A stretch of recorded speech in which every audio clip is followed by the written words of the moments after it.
आज का हमारा विषय रहेगा स्नातक प्रथम वर्ष का माहेश्वर सूत्र।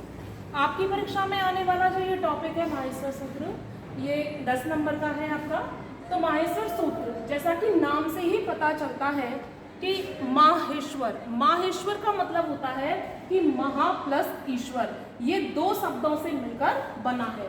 महा प्लस ईश्वर, महा माने बड़ा या महान और ईश्वर माने ईश्वर। माहेश्वर सूत्रों की जो गणना है वो भगवान शंकर ने जब अपना डमरू बजाया था, जिसे हम ढक्का भी कहते हैं, तब 14 माहेश्वर सूत्रों की उत्पत्ति हुई थी। माहेश्वर सूत्रों के बारे में महर्षि पाणिनि ने अपने अष्टाध्यायी, जो कि 8 अध्यायों में लिखा हुआ है, उसमें इसकी चर्चा की है।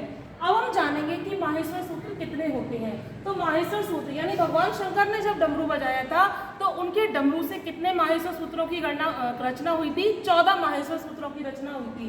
यानी पहला है आपका अ ई उ ड री री क ए ओंग ऐ औ च ह या व र ट लंग य म ग ड नम झ भ या घड़ धश जब गढ़ दस खफ छठत चट तब क प या श श श र और हल। इस प्रकार आपने देखा बच्चों कि इसमें 14 माहेश्वर सूत्र हमने आपको लिखे हुए हैं। तो इन 14 माहेश्वर सूत्रों की जो उत्पत्ति है भगवान शंकर के डमरू के द्वारा हुई है। इसकी उत्पत्ति तो इसमें आप देखेंगे कि जो प्रथम 4 दिए हुए हैं, इसमें जो प्रथम 4 दिए हुए हैं ये हमारे इन चारों में आप देखोगे कि इसमें जितने भी वर्ण दिए हुए हैं वो सारे स्वर की श्रेणी में आ रहे हैं।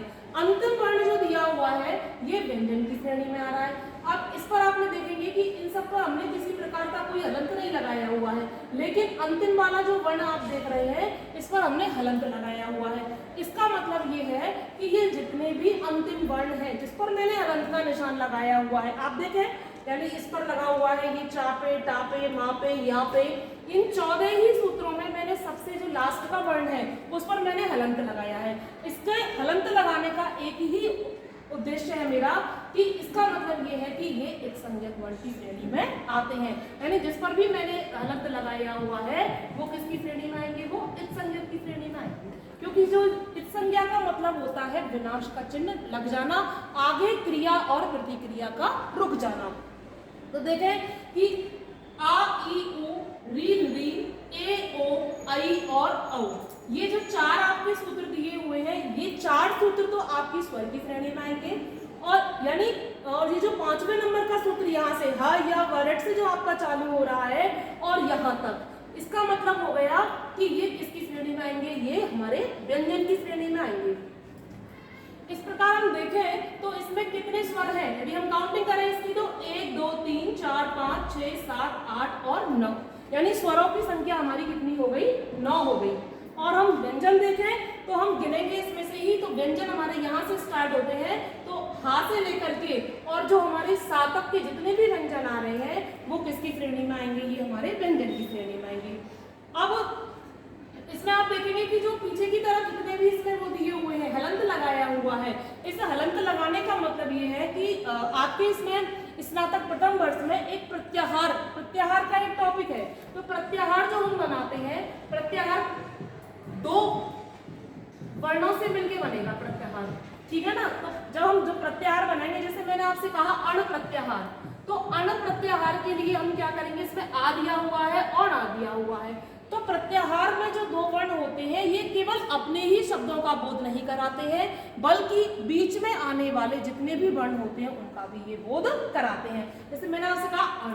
अब हम देखेंगे कि इसका जो पहला अक्षर है, ये जो पहला वर्ण है, इस पहले वाले वर्ण को हम इस पूरी ही सूत्रों की माला में देखेंगे कि ये आपको कहाँ दिखाई दे रहा है? आपको शुरू में ये आ दिखाई दे रहा है। और फिर हम देखेंगे कि इसका जो दूसरा अक्षर है ये क्या है? डा दिया हुआ है और इस पर हमने हलंत लगाया हुआ है। तो ये डा हमको एक तो यहाँ दिखाई दे रहा है, और देखें हम जिस पे हलंत लगा हुआ डा है एक हमको दिखाई दे रहा है।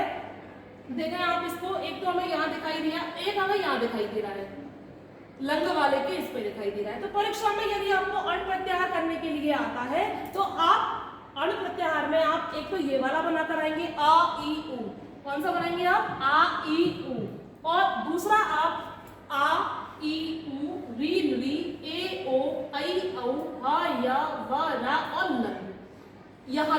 यानी जहां से अपना हमको जैसे ही पहला वर्ण दिखाई दिया, पहला वर्ण हमको जैसे दिखाई दिया तो हम अपने प्रत्याहार की शुरुआत वहीं से कर देंगे, और अंत वाला वर्ण जो दिखाई दे रहा है तो प्रत्याहार को हम वहीं पर अंत कर देंगे।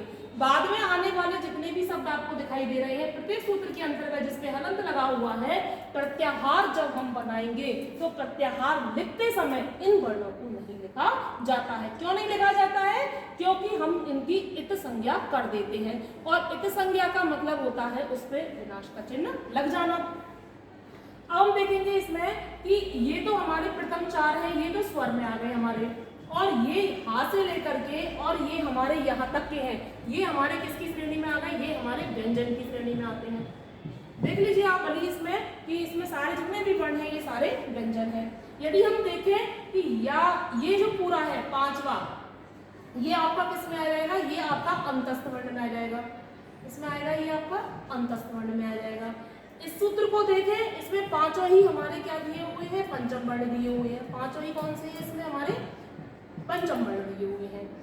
अब 10वां सूत्र देखेंगे हम। 10वें सूत्र में क्या है कि इसमें प्रत्येक वर्ण का तीसरा वर्ण दिया हुआ है, यानी जशत्व संधि के इसमें सारे की सारे इसमें जो है वर्ण दिए हुए हैं, जशत्व संधि।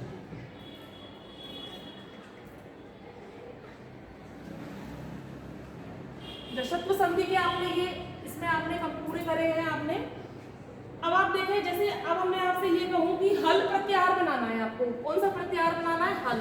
तो हल प्रत्याहार बनाने के लिए आप क्या करेंगे? हल प्रत्याहार के लिए आप यहाँ हा से शुरू करेंगे। ऐसा नहीं है कि आप ये वाला हा लेंगे, नहीं। जहां कहीं भी पहली बार आपको हल दिखाई देगा ना, वहीं से आपका प्रत्याहार चालू हो जाएगा।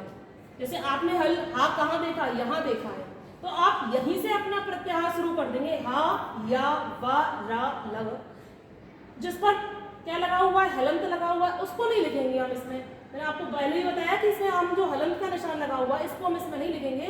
फिर हम या, म, गढ़, न, झब, गढ़, धा, जब, गढ़, दा, खफ, छठ, चटता, कप, श, स, और हा, ये हम लिखेंगे।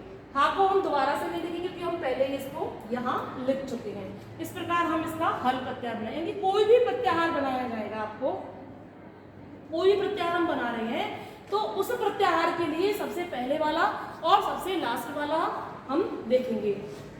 इसके अलावा हम इसको याद कैसे करेंगे? देखिए, याद करने के लिए एक सबसे छोटा सा फार्मूला है कि हम इसको पहले एक बार 14 जितने भी सूत्र दिए हुए हैं आपके सामने, इन 14 सूत्रों को एक बार हम धीरे धीरे अपने आप मनन करेंगे। इसको 1 से 2 बार जब हम इसको पढ़ेंगे तो हमें वो ये पूरे 14 के 14 जो सूत्र हैं हमको आसानी से याद हो जाएंगे।